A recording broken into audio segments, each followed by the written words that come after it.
Good morning. Here we are, 39 days until Easter. John says, Mary took a pound of fragrant oil, pure and expensive nard, anointed Jesus' feet, and wiped his feet with her hair.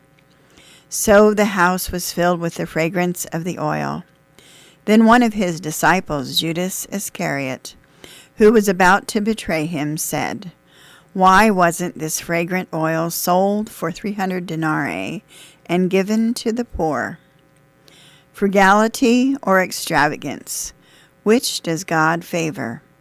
Which of these attitudes toward the material world does Jesus have? Look at Jesus himself.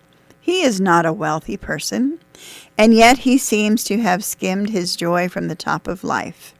He knew how to celebrate.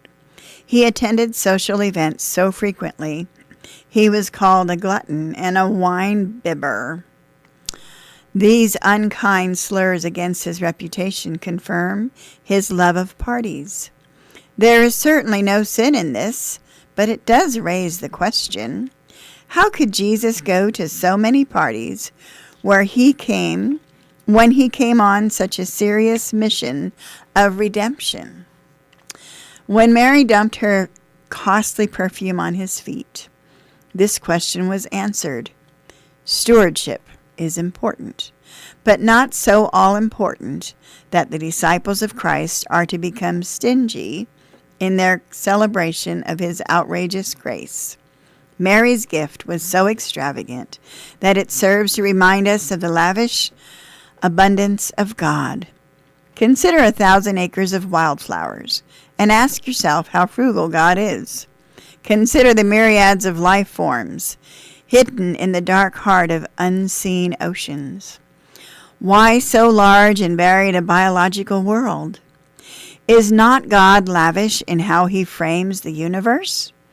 Now think of how God saves, how freely the blood of Christ, like a large and lavish river, completely deluges us in joyous forgiveness. No one was ever rescued from sin by stingy applications of the blood of Christ. So Mary, whom God had abundantly forgiven, came to Jesus. She dared not dab a bit of spikenard here and there on Jesus. She did not receive his grace that way. She would not give that way. She dumped the sweetness, worth at least $10,000 in today's currency, on the object of her adoration. Judas said it was a waste of money, but Jesus knew better. Lavish is as lavish does, and so our thought for the day. Critics are stingy spenders, avoiding the lavish sprees of shoppers ruled by love. This is Pastor Lyn. Have a good day.